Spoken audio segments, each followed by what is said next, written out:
Naay usa ka tawo nga gaingon nga ang ilang pundok ra gyud ang maluwas.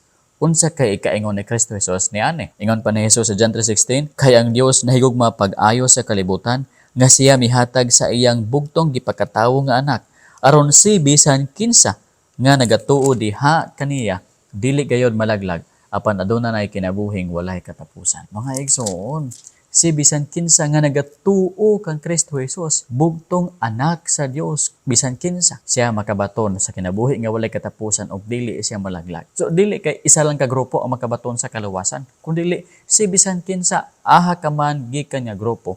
Kung ikaw nagatuo sa ngalan sa anak sa Dios, nga siya Dios, nga siya manluluwas, ikaw makabaton sa kaluwasan. Ikaw makabaton sa kinabuhi nga walay katapusan. Aha makagikan. Basta ikaw mo confess nga si Kristo Dios o manluluwas. Siya na imong Dios. Siya na imong manluluwas. Wala na ilain pa. Mga igsoon, ang Bible gaingon, ikaw makabaton sa kinabuhi nga walay katapusan. Dili na ka malaglag. Ngon pagani sa Roma 10:13, whosoever shall call upon the name of the Lord shall be saved. Sa ingon sa pulong sa Ginoo, whosoever. Dili kay sila lang nga pundok, kundi si bisan kinsa mga igsoon. Kini siya naga-include kini sa tanang tumutuo sa Ginoo sa tibuok kalibutan. Hinoon kadto rang tinuoray nga nagatuo sa Ginoo. Dili tong mga piki nga pag nagtuo. Kay ingon pa sa pulong sa Ginoo, dili ang tanang gatawag sa Ginoo maluwas. Nganuman, nami mga tao nga gaingon sila nga gatuo sila sa Ginoo pero ang ilahang binuhatan daotan. Now, ang tinuoray nga gatuo sa Ginoo, mga igsoon, gatuman sa mga kasuguan sa Ginoo, gatuman sa kabubuton sa Ginoo. Ang kaluwasan pinaagi lamang sa pagtuo kang Kristo Jesus. O kining tinuod nga pagtuo, buhi kini